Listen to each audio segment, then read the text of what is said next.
Então o pessoal havia pedido para mim falar um pouquinho, retornar um pouquinho sobre as leis da apometria. Eu não sei se aqui todo mundo, estou vendo, mas tem gente nova, me parece que vocês é a primeira vez, né? Sejam bem-vindos, né? Não sei se vocês estão bem familiarizados com o estudo da apometria já ou ainda não. Então, a apometria é um conjunto de procedimentos terapêuticos, nada além disso, né? Isso foi organizado pelo Dr. Lacerda em 1965, no Hospital Espírita em Porto Alegre. Tá? Então, o Dr. Lacerda se baseou esse estudo dele no desdobramento do corpo astral.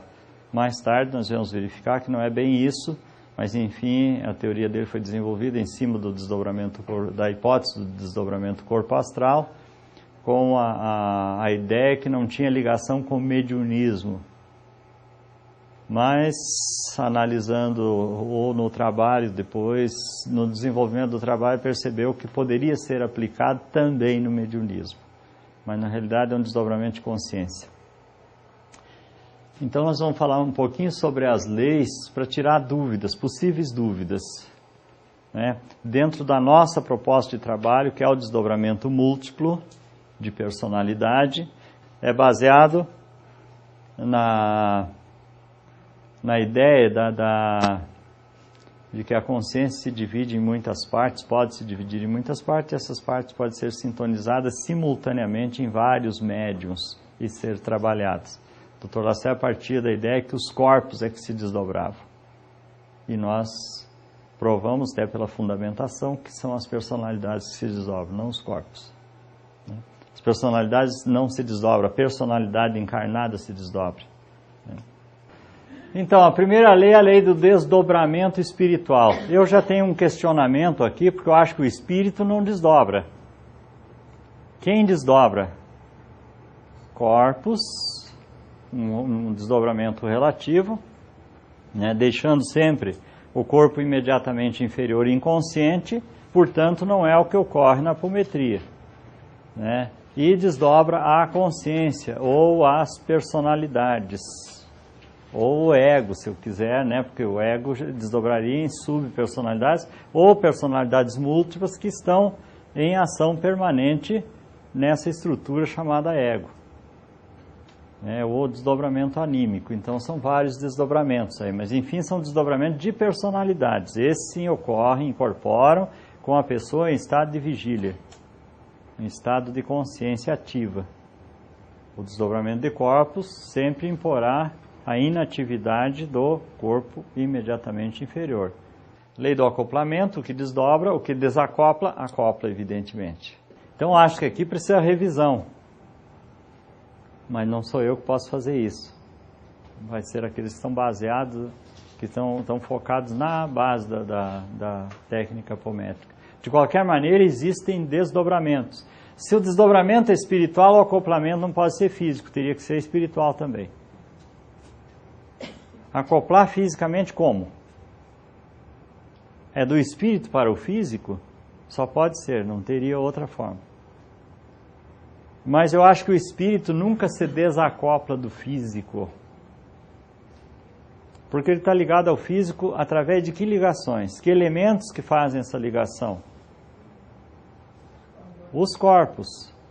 Se houver uma ruptura de corpo, o sujeito morreu, perdeu o corpo imediatamente inferior, se houver uma ruptura qualquer aí.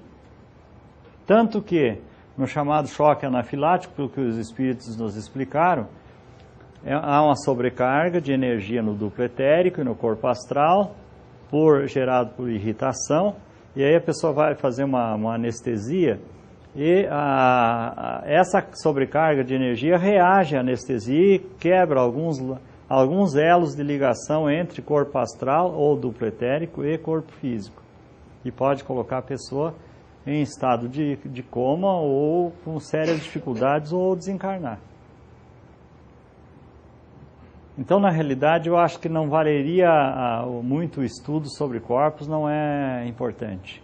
É muito mais importante o estudo sobre as personalidades, porque esses são elementos que nós temos como trabalhar, como trazer para a incorporação, como provar, como testar, como repetir a experiência. Agora, corpos, nós temos como fazer isso? Nós não temos como fazer.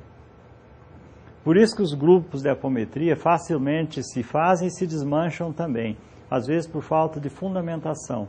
Não tem lógica o trabalho.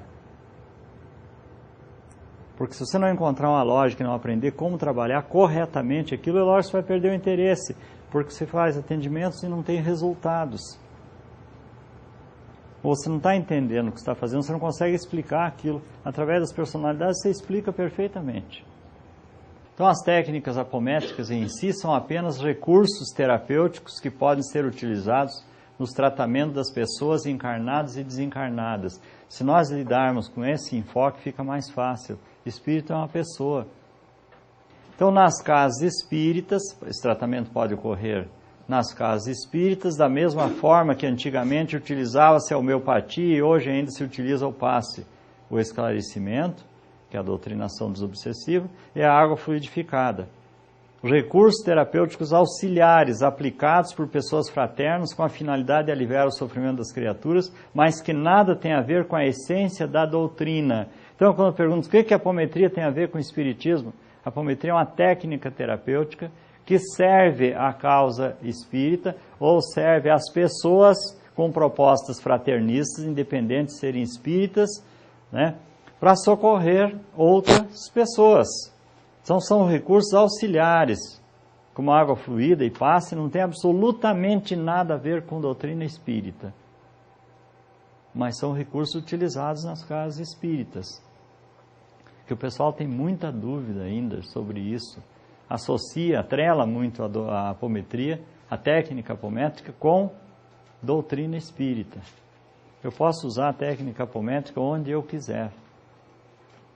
Né? É claro que a doutrina espírita tem o maior quanto de informações sobre mediunidade, sobre incorporação, sobre problemas de ordem mediúnica, espiritual, reencarnatória, quem tem a doutrina espírita. Porque tem uma infinidade de doenças de ordem encarnatória, de ordem mediúnica, de ordem espiritual, que precisam ser melhor estudadas, e de ordem psíquica. Então, na medida que nós vamos entendendo esses vários aspectos, entrando nas suas sutilezas e compreendendo suas propriedades, fica fácil de trabalhar. Os espíritos sempre falaram o seguinte: o sucesso de um trabalho depende da intenção. Ele não diz que depende da religião. É da intenção, do propósito. É sério? Então, assim que funciona. O medo do grupo fica sintonizando, porque primeiro que não tem tantos magos assim. Então, o grupo amedrontado fabrica magos. Ele fica só catando mago, aí qualquer um chega lá e é mago, né? Qualquer espírito aí, qualquer pé rapado vira mago, né? Não tem como ser diferente, né? A porta está aberta para os magos, porque uma entidade dessa tem uma postura. O espírito estiver falando qualquer coisa, que mago é esse? Né? Mago não fala, ele é a força, né? Não precisa ficar alardeando nada. Quanto mais sutilmente puder agir, mais sorrateiramente, melhor. O sujeito chega fazendo um espalhafato danado, querendo virar a mesa, que mago.